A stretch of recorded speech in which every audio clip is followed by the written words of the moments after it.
ஒரு காலத்தில் பெரும்பாலான மக்கள் சிலைகளை வழிபட்ட ஒரு நகரம் இருந்தது.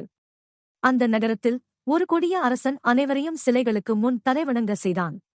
யாராவது ஒரே இறைவன் அல்லாவை நம்பினால் அவர்களுக்கு தண்டனை வழங்கப்பட்டது. ஆனால் அந்த நகரத்தில் சில இளம் இளைஞர்கள் வாழ்ந்தனர். அவர்கள் அல்லாவை நேசித்தனர், சிலைகளை வழிபட விரும்பவில்லை. அவர்கள் தங்கள் நம்பிக்கையை ரகசியமாக வைத்துக் கொண்டனர். அரசனுக்கு இது தெரிந்ததும் தங்கள் ஈமானை காப்பாற்ற தப்பிச் செல்ல வேண்டியது என்று உணர்ந்தனர். அவர்கள் வீடும் குடும்பமும் எல்லாம் விட்டுவிட்டு ஓடினார்கள்.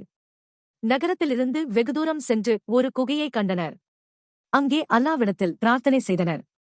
எங்கள் இறைவா, எங்களுக்கு உன் கருணையை பொழிவாயாக, இன்னும் நேரான வழி காட்டிடுவாயாக என்று. அல்லாஹ் அவர்களின் வேண்டுதலை ஒரு அதிசயமான முறையில் ஏற்றான். அவர்களை ஆழ்ந்த நித்திரையில் ஆழ்த்தினான். ஒரு இரவு மட்டுமல்ல, நூற்றாண்டுகள் முழுவதும். அல்லாஹ் அவர்களின் உடலை பாதுகாக்க அடிக்கடி திருப்பினான். அவர்களின் நாய் கூட குகையின் வாயில் காவலாக இருந்தது. அவர்கள் சுமார் 300 ஆண்டுகள் தூங்கினார்கள். அதற்குப் பிறகு அல்லாஹ் அவர்களை எழுப்பினான். என்ன நடந்தது என்று அவர்கள் அறியவில்லை. ஒருவர் கேட்டார், நாம் எவ்வளவு நேரம் தூங்கினோம்? ஒரு நாளா அல்லது ஒரு பகுதி நாளா என்று.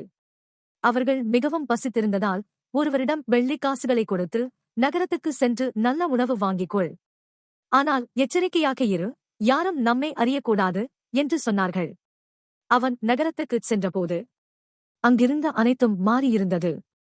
கட்டிடங்கள், மக்கள், அவர்கள் பேசும் விதமும் கூட. அவன் பணம் கொடுக்க முயன்றபோது கடைக்காரர்கள் அதிர்ச்சி அடைந்தனர். அவனிடம் இருந்த காசுகள் 300 ஆண்டுகளுக்கு முந்தையவை. இந்த செய்தி எங்கும் பரவியது. அந்நாட்டின் நல்ல மனமுடைய அல்லாவை நம்பும் அரசர் வந்தார். இளம் இளைஞர்களைக் கண்டதும் இது அல்லாவின் அதிசயம் என்பதை அவர் உணர்ந்தார். இந்த கதை குரானின் சூரா அல்-கஹ்ஃபில் குறிப்பிடப்பட்டுள்ளது. இது உண்மையாக நம்பிக்கை கொண்டவர்களை அல்லாஹ் எவ்வாறு காப்பாற்றுவார் என்பதை கற்றுத்தருகிறது.